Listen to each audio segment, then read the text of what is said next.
Ya regresamos para seguir conversando con respecto a esta noticia donde ha reaccionado el mundo entero a la muerte del Papa emérito Benedicto XVI. Para profundizar sobre su figura y su legado vamos a conversar con el vocero de Voces Católicas, Julio Pozo. ¿Cómo está, Julio? Muy buenos días.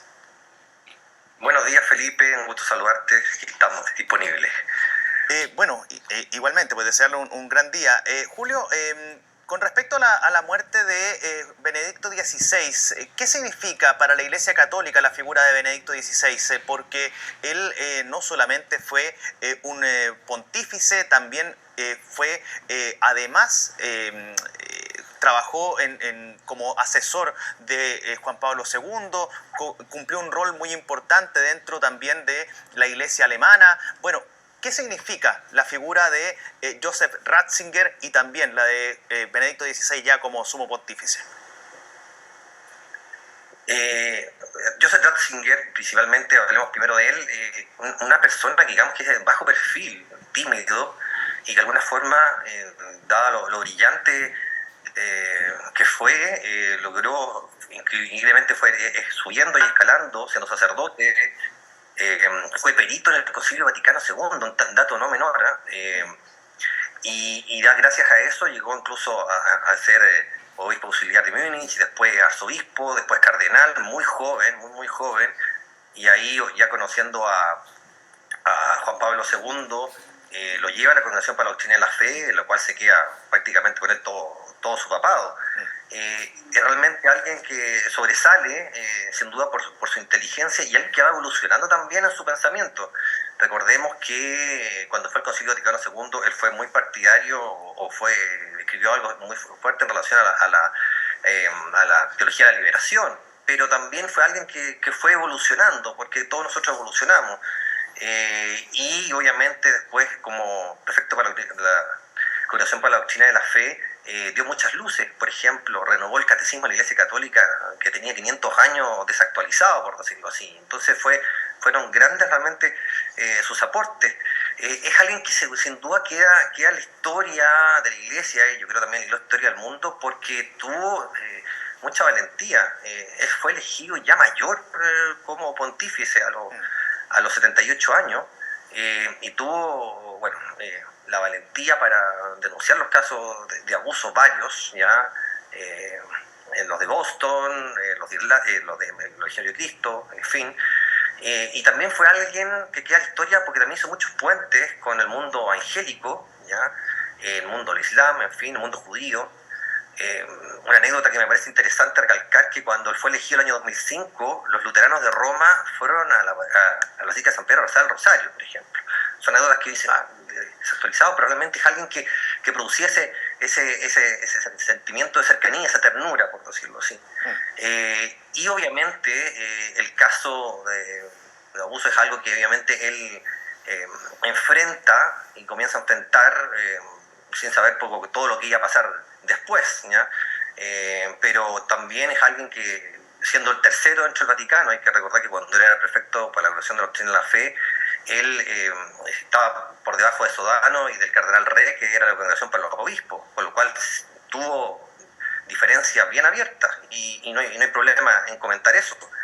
Entonces alguien que de alguna forma fue surgiendo y fue enfrentando los temas uno a uno dentro del contexto, y eso es importante indicar, porque el contexto histórico que tenemos hoy, 2022, con todo el acceso a la información que hay, no es lo mismo que teníamos el año 2005, ni menos el año 78, cuando asumió como cardenal, por ejemplo.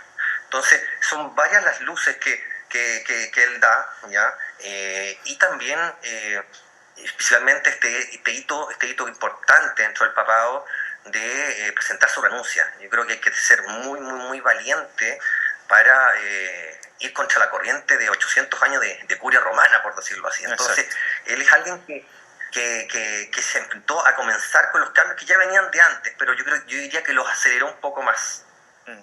Julio, bajo ese mismo prisma que tú señalabas, que el pontificado de Benedicto XVI tuvo muchas luces, pero también es conocido por las sombras. Y cuando era prefecto de la Congregación para la Doctrina de la Fe, si bien se denuncian ciertos actos que fueron condenados, por cierto, por el mundo entero, dentro de la Iglesia Católica, como son los abusos a menores principalmente. Quizás puede ser esa el gran punto negro dentro de todo el proceso pontificio que tuvo a Benedicto XVI a cargo de la Iglesia Católica, ¿o no? A mi juicio no, porque yo creo que él hizo al revés, todo lo que tuvo en sus manos con las herramientas que tenía para poder denunciarlo. Pero no fue quizás, quizás no se demoró o se demoró mucho ese proceso en dar a conocer o en recibir, acreditar esos testimonios, porque no eran uno o dos los testimonios de las personas que acusaban haber sido abusadas por ciertos sacerdotes, sino que eran muchísimos. Quizás eso fue lo que terminó por llenarlo de críticas, por un lado, a Benedicto XVI en su pontificado. Yo diría que no, y te voy a decir por qué. Porque él indicó con las herramientas que tenía, él no era ni pontífice ni el segundo, era prácticamente el tercero ya dentro de la línea.